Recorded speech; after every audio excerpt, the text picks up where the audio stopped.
நடிகர் தனுஷ் இயக்கி அவரே நடிச்சிருக்க அவரோட 50வது படம் தான் ராயன். இந்த படத்தில் இவர் கூட பிரகாஷ் ராஜ், எஸ்.ஜே. சூர்யா, காளிதாஸ் ஜெயராம், சந்தீப் கிஷான், துஷாரா விஜயன், அபர்ணா பாலமுரளி, செல்வராகவன், வரலட்சுமி இவங்கெல்லாம் நடிச்சிருக்காங்க. இந்த படத்துக்கு ஏ.ஆர். ரகுமான் இசையமைச்சிருக்காரு. இந்த படத்தோட கதை என்னன்னு பார்க்கறதுக்கு முன்னாடி மறக்காம சர்ப்ரைஸ் பண்ணுங்க.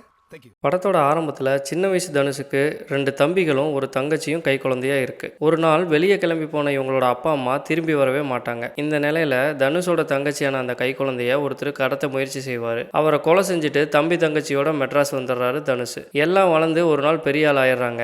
அதுக்கப்புறமா தனுஷோட தம்பியான சந்தீப் கிஷான் ஒரு நாள் ஒரு தாதாவோட பையனை தெரியாம கொலை செய்ய தம்பியை காப்பாற்றுறதுக்காக தனுஷே களத்தில் இறங்கிடுறாரு. இதுக்கப்புறமா அந்த பிரச்சனை என்னாச்சு அப்படிங்கிறதான் இந்த படத்தோட மீதி கதை. இப்போ இந்த படத்தோட மைனஸ்ல என்னன்னு பார்க்கலாம். தனுஷ் இந்த படத்தில் ஒரு பெரிய டைலாக் எதுவும் பேசாமல் சைலண்டாகவே இருந்ததுனால ஒரு வித்தியாசமாக தான் இருந்தது. வெற்றிமாறனோட ட்ரைனிங்கோ என்னவோ இந்த படத்தில் தனுஷோட லுக்கு வேற லெவலாக இருந்தது. கண்ணில் அப்படியே ஒரு ஃபயர் தெரிஞ்சதுன்னா பார்த்துக்குங்களேன். எஸ்.ஜே. சூர்யாவை பெரிய லோக்கல் ரவுடியாக ஏற்றுக்க முடியலனா கூட வழக்கம் போல் அவரோட நடிப்பால் கவர் பண்ணிட்டாரு. மற்ற கேரக்டர்ஸ் எல்லாமே நல்லா தான் நடிச்சிருந்தாங்க. முக்கியமாக இதில் ஏ.ஆர். ரகுமான் அவர்களோட மியூசிக்கை சொல்லியாகணும். வேற லெவல் ஃபீலாக இருந்தது. பிஜிஎம் சூப்பராக பண்ணியிருந்தாரு. முக்கியமாக கடைசியாக கிளைமேக்ஸ்க்கு முன்னாடி வர அந்த அடங்காத அசுரந்தான் சாங்கு, அவர் பாடின உசிரே நீதான அந்த லைன் மட்டும் மரண மாசம் இருந்ததுன்னே சொல்லலாம். இப்போ இந்த படத்தோட மைனஸ்லாம் என்னென்னு பார்க்கலாம். படத்தில் ஃபர்ஸ்ட் ஹாஃபில் தனுஷ் சைலண்டாகவே இருப்பார்.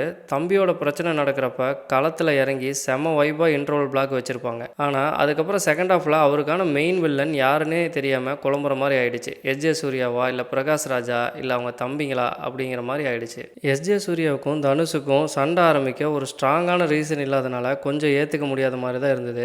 இன்னும் கொஞ்சம் பெட்டராக யோசிச்சிருக்கலான்னு தான் தோணுச்சு. செகண்ட் ஹாஃபில் தனுஷ் அடிபட்டு இருக்கிற மாதிரி சீன்ஸ் காமிப்பாங்க. அது ரொம்ப நேரமாக இழுத்த மாதிரி இருந்தது. அதனால் செகண்ட் ஹாஃப் கொஞ்சம் போரிங்காக போச்சுன்னே சொல்லலாம். அது மட்டும் இல்லாமல் கிளைமேக்ஸில் பெரிய டச்சிங் இல்லை. இருந்தாலும் அடங்காத அசுரன் சாங் எமோஷனலை வச்சு மேட்ச் பண்ணிட்டார் தனுஷ். ஒரு நடிகராக இருந்துக்கிட்டு இந்த அளவுக்கு டைரக்ட் பண்ணது உண்மையாகவே பாராட்ட வேண்டிய விஷயம் அப்படின்னாலும் கூட முக்கியமான விஷயங்களை கோட்டை விட்டார்னு தான் சொல்லணும். மொத்தத்தில் இந்த படத்தை பார்க்கலாமா வேண்டாம்னு கேட்டால் ஏ.ஆர். ரகுமானோட மியூசிக்கும் தனுஷோட சைலண்ட் கில்லர் லுக்குக்காகவுமே இந்த படத்தை கண்டிப்பாக பார்க்கலாம்.